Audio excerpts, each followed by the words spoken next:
Hi everyone, welcome to Sunspot for the week of May 3rd. Happy to have you. Equally happy to have, again, the mayor of Waxahachie, David Hill. David, thanks for being with us. You're welcome. This is our weekly program, and soon we'll shift from things about the election and other city things that are impacted by the election to very specific topics that are going on in the city or projects, events, whatever. But today we're going to spend a little bit of time on some election thoughts and a couple of other issues, and then we'll be done. So thank you for joining us. So we went through an election cycle. We hoped that it would end on Saturday, but it didn't end on Saturday. No.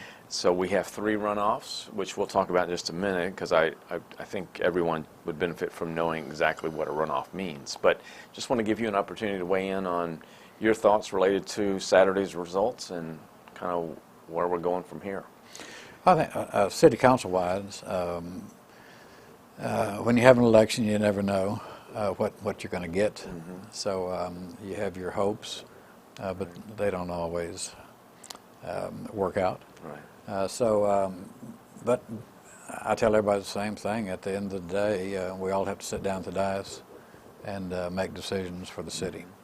Right. So whoever gets in, we'll try to get them up to speed as to what's really going on in the city compared to what they've been hearing on the campaign trail. Oh, exactly. And it's a pretty big glass of water to drink. Yeah, once you get there. So. A couple of weeks ago you mentioned you, for the first 2 years of becoming a new council person, you basically just soaked it all in. Mm-hmm. Is that what you think it takes? Well, no, I know that's what it takes. Yeah. It's unless you've already, I mean, if you've already been on city council and been in the system, then you've got a leg up on most people. Right. But even now, I mean, I'm in my 8th year. And I still do 75 to 100 hours of continuing education every year, mm-hmm. Just to keep up with legislation and things like that impact our city. Right. Is that a requirement, or do you just do it on your own initiation? It's because you want to know. Right. You always hate it when people ask you questions you don't have the answer to it. Oh, for sure. So if you don't want to know what the answers are to be able to give to people, you probably don't need to be in those positions. So you really need to be. Texas Municipal League has an education program, so you can take all kinds of seminars, and they have other seminars in different cities that we go to, and I get some pretty good information and instruction. Right. They have legislative updates that we go through. So we know what the House bills are, what Senate bills are going to be, how that's going to impact your city's budgets. So it's interesting stuff to know, mm-hmm. and you feel more confident, I think, when you're developing a budget for the city, right. if you have a little background in that. So, sure. You know, much like our viewers, I've never sat on city council, but having sat with you for countless hours over the past few years, it's amazing to me what it is a council person has to know and understand to be an effective council person. There's just no phoning it in, really. I mean, some might try, and it's debilitating for a city, but to be an effective one, you have to know a lot of stuff. Yeah, but it's still, I mean, everybody has that ability, I think. It's not that it's something that no one else can understand, it's just me. Yeah. It's just one of those things that it is a different world. I'm a builder by trade, so everything I talk about is in inches and increments and mm-hmm. PSI for concrete and things like that. So it's a different conversation. When you get into the city government, that's a whole new world, and they talk in different language. Yeah. You can get in and learn the system real quick, but there's a lot of stuff to it for sure. Yeah. So.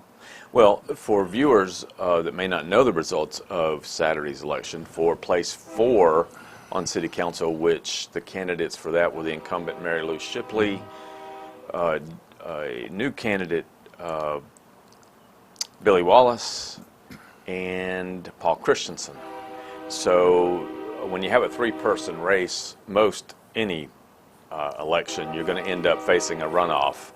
Pardon the train. And then place 5, Chuck Beatty is the incumbent, and then Travis Smith and Darren Robinson were new candidates. So Right. the results were that in place 4, Billy Wallace and Paul Christensen, both new candidates, are scheduled for a runoff, and in place 5, Chuck Beatty and Travis Smith are scheduled for a runoff. So out of the election, those who didn't succeed were Darren Robinson and Mary Lou Shipley, who Mary Lou has been a long-time servant, Right, really, right. of Waxahachie, and Mayor Pro Tem, which leaves you with a decision to make in the next, I guess, month or 6 weeks. 6 weeks. Yeah, about the next Pro Tem.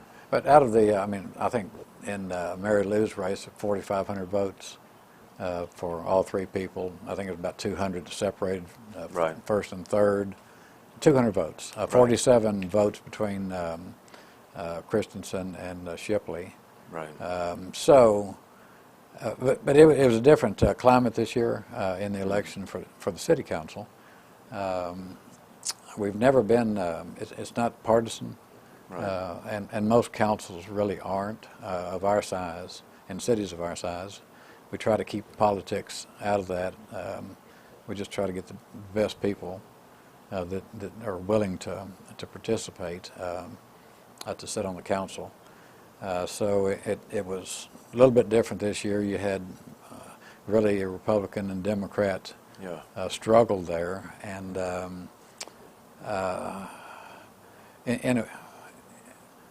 I hate to see that, Yeah. because you really don't always. It's to inject that into city.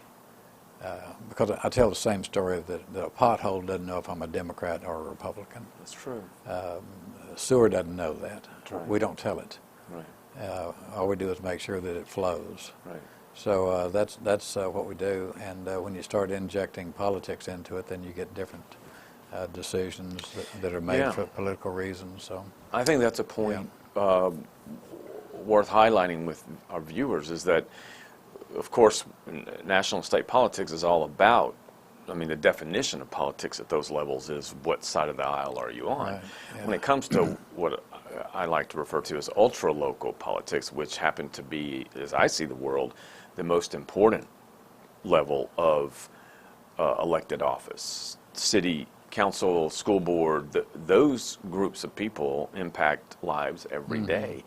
And yet, as a deeply conservative person, I don't think that surprises anybody. I endorsed Mary Lou Shipley, who's long known for being a Democrat. That is irrelevant, at least from my experiences. It's irrelevant. Politics, any element of national or state politics that's injected into local politics is a political measure or political tactic that some people like to use, and I think for viewers, I hope you will consider that there's no reason to be caught up in Republican or Democrat when it comes to ultra-local politics. Those designations are simply irrelevant. And to your point, I totally agree, and I hate to see it as you do. And right now we have, we have a candidate that's in the runoff that's made a point, Paul Christensen, of putting the word Republican as big as he can on his signs. That's irrelevant. And if that alone gets Paul Christensen or anybody a vote, then I think we have failed to really understand the impact. yeah, and I've worked with Mary Lou since she's been on city council. Right. I'm a Republican; she's a Democrat. But there's not a single vote over her history that was political. Right. Matter of fact, I don't think she may have voted maybe no 2 or 3 times throughout her, but so did I. Yeah. So did Mark Singleton, so did Kevin. Everybody's voted no somewhere along the line. Miss Olson has voted no on several issues. It didn't mean and I'm a Republican, she's a Republican, and she voted no for the issue, and I voted yes for it. So, so it wasn't political. Right. It's just I thought it was a good idea. She didn't think it was a good idea, or he didn't think it was a good idea. So, but when you get into it and you just say this is the plank in the Republican Party, and I've got to stick with that on the city council, we still have to service 42,000 people. Sure. So they're not all Republican. Right. They're independents and they're Democrats, and some don't even have political affiliation. So you're dealing with a community, and you have to provide services to the community, and it cannot get into a political argument as to who's on which side of an issue nationally, and then cause that to bleed over into local government to where you're making those decisions. Totally agree. So voters ought to be aware and be on the lookout for candidates who want to inject national and state type politics into a city. It's unhealthy and it's unnecessary, and there's a reason they do it, but it shouldn't be done. So with respect to the runoff, again, with any race that has 3 or more candidates in it is usually going to result in a runoff. Right. I think the runoff's scheduled for June the 5th. June the 5th. So we'll have a runoff, and then we'll canvass the votes probably the following week. Right. Which will be the 12th, I believe. And at that point, then you seat whoever the winners are. So we will know, it's fair to say, around the 12th, thereabouts, what the makeup of the new city council will be. The other race that will show up on that ballot on June the 5th will be the race that I think included half the population of Texas, and that is District 6, which had 23 candidates for the seat that the late Ron Wright, held. So that runoff now, out of 23, is down to 2 folks, Susan Wright, Ron Wright's wife, and Jake Elsie. Jake currently serves as District 10 state representative in Texas. That is the seat that John Ray used to have, and so that will also appear on the ballot. And I think that is it that will be on that ballot. The bond's gone, so it's just Jake and Susan 3 Wright races. and 2 city council people on the runoff. Right. So Mary Lou will stay on city council until we canvass the votes. Chuck will still be there until there's a different outcome in the election. Right. So we'll act just like we normally do, conduct business for the city until we sit down to canvass the votes. Right. On the 12th. Yeah, and the last thing I'll just say on this is that I might be the one that finds this interesting, but there was an element of these council races that had to do with an older generation that sits on council and a younger generation wanting to move in. And what's interesting about the votes on Saturday is that the oldest candidate running, out of all the candidates, Chuck Beatty, got the most votes. 700 more votes than he got in the last election. And the second oldest candidate that ran, Mary Lou, got the least number of votes. So I think it's fair to say, just using that kind of anecdotal but factual information, is that I don't think the old versus young has that much impact. It's about experience, and it's about getting things done, frankly. And so... Well, I may be the oldest one on the council. It's kind of scary, isn't it? Yeah. Well, so evidently I'm the next low energy guy that they're going to be attacking. Well, and the only reason I said, my son came over last night. We talked first time in a long time for about 3 hours. Yeah. Even he said, at your age, you really need to call us when you need some help. And I'm thinking, you're not going to believe how far I got this way without that. And not that I don't appreciate anybody's help, but I wake up in the morning, Mickey says, "Where are you going?" And I said, "I'm going out into the city." Right. And that's what I do every single day, and I come home late at night, and I lay my head down, I go to sleep, and I wake up the next morning, and it's just, yeah. Yeah, I think it's a misnomer, frankly, at least in this case, to attach age to effectiveness on city council. I think it's a well, if that's all you have. Yeah. I mean, you can't argue Chuck's record. Right. Volumes.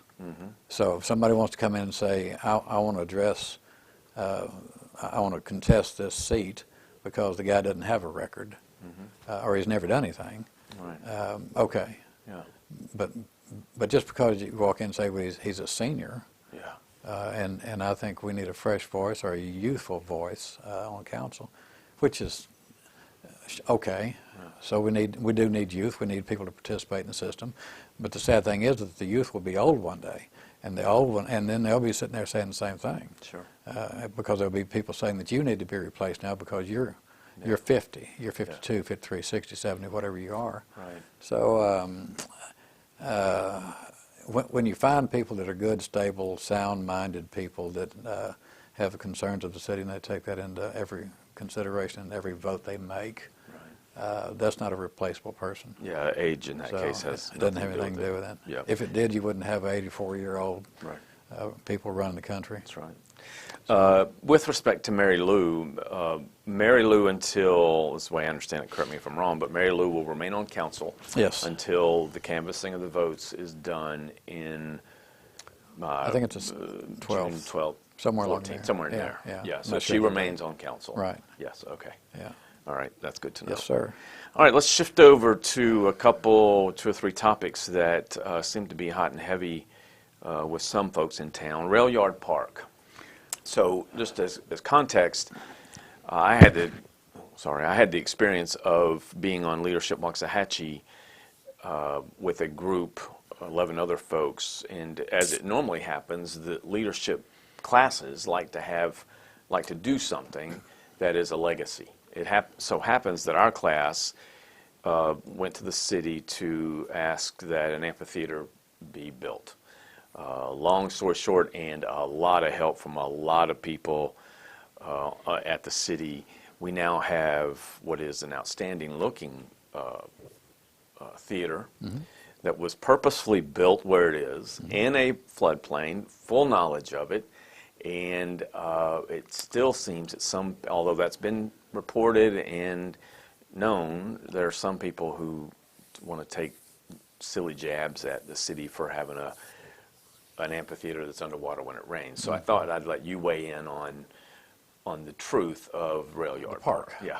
In the floodplain, yes. It was built in the floodplain. It was designed to be in the floodplain.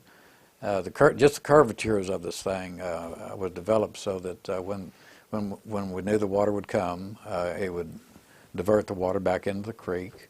But actually, that whole place is standing on some piers. I don't know how deep they are, 26, 30 feet deep. Could be deeper into bedrock. So if all the dirt washed out from underneath it, it would look like a Roman cathedral. I mean, just standing on piers. Right. But it was designed to do exactly what it did. You can walk down there today and look at it. They were out there pressure washing the mud off the stage. All the electrical is back up by the depot, 10 feet out of the floodplain. So when you, Gadsden Diner Park is in the floodplain. Right. Nobody says a word about it. Why did they build a park in the floodplain?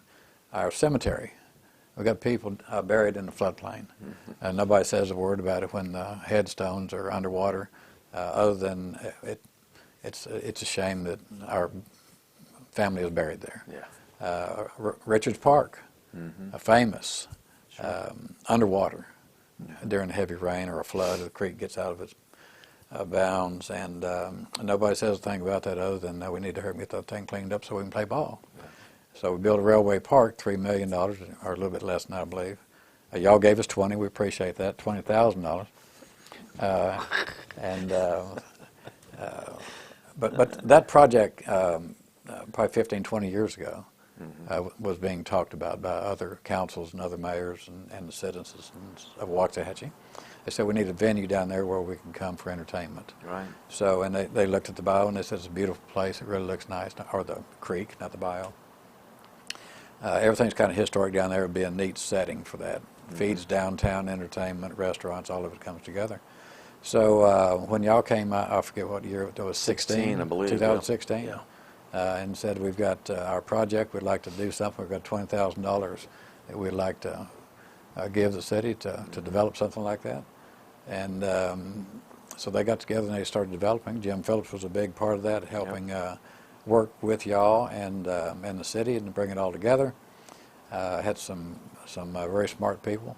engineers sat down, designed it. We had a budget, and we stayed within the budget and got it built. Right. So all that stuff was funded by Waxahachie Community Development Corporation, which is fed by sales tax. Right.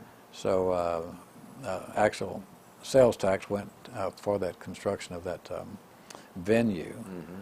And I always go back tell people, most of the sales tax in Waxahachie, not most of it, but a large portion of our sales tax comes from outside the city. Right. So about 60% of the money that funded that were from your people that live around 75165 zip codes. Right. So obviously the COVID came right about the time we completed it. We just now started doing a few more little events down there, but this season they've got it booked up pretty good going forward. So we'll start seeing a lot of activity down there. Yeah, so the city, the citizens of the city, we haven't been able to experience the joy of having Right. an amphitheater. Having come here from Tuscaloosa, much like Waxahachie, Tuscaloosa has a 6,000 seat amphitheater right on the Black Warrior River downtown. Similar issues, but that is a hub of some of the most fun I ever had in Tuscaloosa with concerts and events. So we haven't experienced it yet, and for anyone watching who is exposed to the comments of those who, for whatever reason, just want to sit back and poke fun at the city for putting together a beautiful park, I disregard that. I mean, it's down there. Everyone knew what the conditions would be when it rained. If it rains, then don't go there. I think when we had recent rain, maybe on, what was it, Monday night, and it flooded, I would suspect by some reasonable time on Tuesday that had all receded. And I was down there, yesterday was Tuesday, right? Yeah. I was down there yesterday, and there were lots of people out there having lunch and sitting at picnic tables and kids playing on all that stuff. Yeah, and they were in Gadsden Dana Park.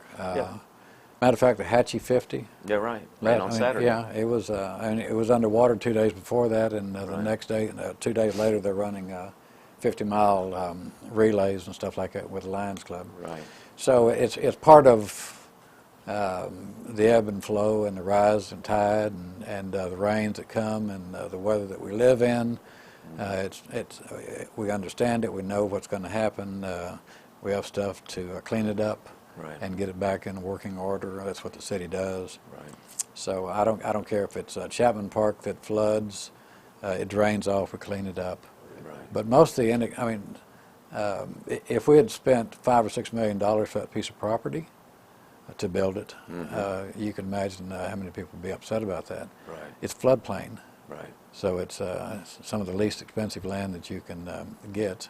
Right. And if you design whatever you're going to put in there, then you're in good shape. So I think it's a wonderful project, and people are going to enjoy it for years to come. I agree. So it's called Railyard Park. It's just adjacent to the Caboose, which is adjacent to City Hall, downtown. And my guess is that those who wanted to make fun of the flooding issues will be right there front and center, enjoying the events that we have as time goes on. So take a visit. You'll really have a good time. And when these events start kicking in and start to happen, I think the city and the people in the city will understand the value of an amphitheater for sure. Yeah.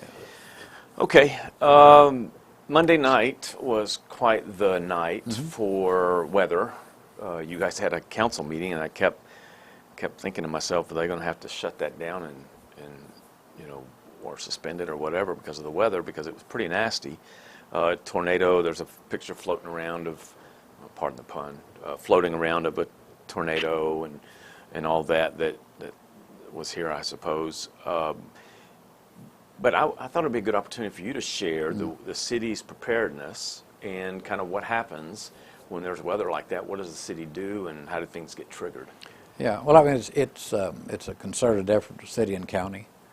County has their emergency management service led by Samantha Pickett and her staff and the county judge. We have Thomas Griffith that heads up our emergency services with Daniel Frisbee. Those two guys are in charge of pretty much everything that we do.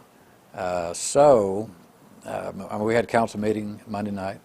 started at 7, heard the rain. When we walked out of council meeting about 8:30, Mickey and I went to Wendy's for some comfort food. So we're sitting in the drive-through window, and we get the alert that inclement weather, a tornado alert, and the sirens are starting to go off. Right.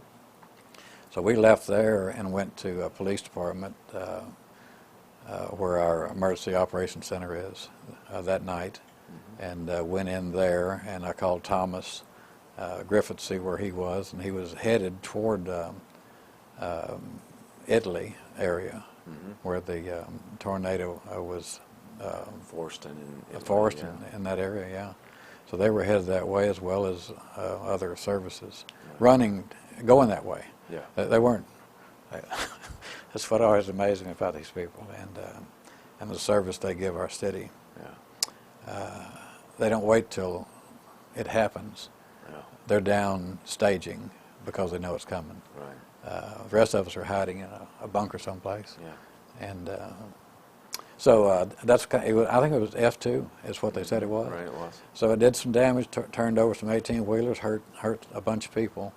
My son, like I said, was over last night, and they were on their way down to a couple of their friends that lost parts of their homes. The roofs blew off, so they were going down last night to try to see how they could help. Right. But our siren, our early warning system, for years has been an issue for the city. We started implementing a new program. I think it's called Rhodium, that kind of incorporates all of our early warning systems and alert systems to where our EOC can control all that stuff and respond to it more rapidly. Our police department, the fire department, and all the surrounding areas. Used to, we had to go around to each one of our sirens and start it with little punch keys and stuff like that, codes and stuff. We never tested them and brought them up to full volume. You just run over and you hit it and wait for it to whirl a couple times. You say, well, if it does come on, it's got to work. Yeah. So now we've got a way that to change all that stuff, you can actually do it from a control center. Thomas can activate it through one of his phones to set those off. So, but when they come on, that it's not a test. It's 3 to 5 minute blast. Yeah. It's what that thing's supposed to do. So the whole city was howling that night. It was. And the hail was coming down, the rain, the winds, and so when that goes off, it means take shelter. It doesn't mean come outside with your camera and try to get a shot. Yeah, don't go out in the middle of the road like There's we do. a chance you may be in Kansas. So, but everything worked. We had the damage, which we can't stop, but our services were there and they responded to it. Right. And they're still down there right now. Okay. So, All right, very good. yeah. Last thing, there are, how many people work at City Hall? You know off the top of your head? 375. Yeah, so just under 400 people work for the city. It's a big job in terms of running the city, and everybody plays a role. And the experience I've had with, I don't know everybody, obviously, but there's a high level of quality at the city of Waxahachie. Leadership down to department heads, down to those in the field. But you know them, and I thought maybe our viewers would appreciate just hearing what you've experienced as mayor and city council for a number of years with the staff at the city, the job they do. Yeah, well, a lot of it's changed, and when the city was small, you had a smaller staff. Obviously, the city gets bigger, you add staff. And the people that, actually the people that, starting with Michael Scott, just a smart young man, and he's got several more years left in him, I'm sure.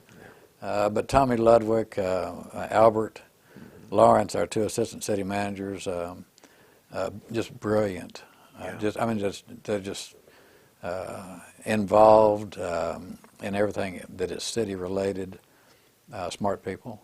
Yeah. So Chelsea Gordon is one of Michael's assistants. Smart as a tack. Amber, our acting city secretary right now, assistant, is all these people have been, constant training. When people say, we need to make sure that the police department has training, they double train. The city of Waxahachie has really gone into a mode of making sure that we have quality people going forward because of the growth we're experiencing. Yeah. But it's all the way down. We never had a city engineer until we hired James Gartner.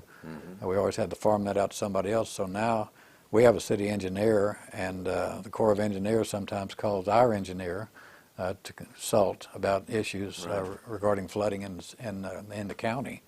So Sean Brooks, our planning director, award winner from up north, we got him down here.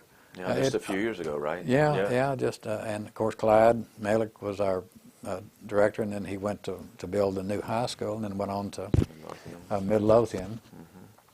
So overall, we still have some seniors in there. David Bailey's still doing water and utilities, and but everything else is sifted through and changed, and they're all young professionals that have gone to school and gotten degrees specifically for doing what they're doing. Yeah.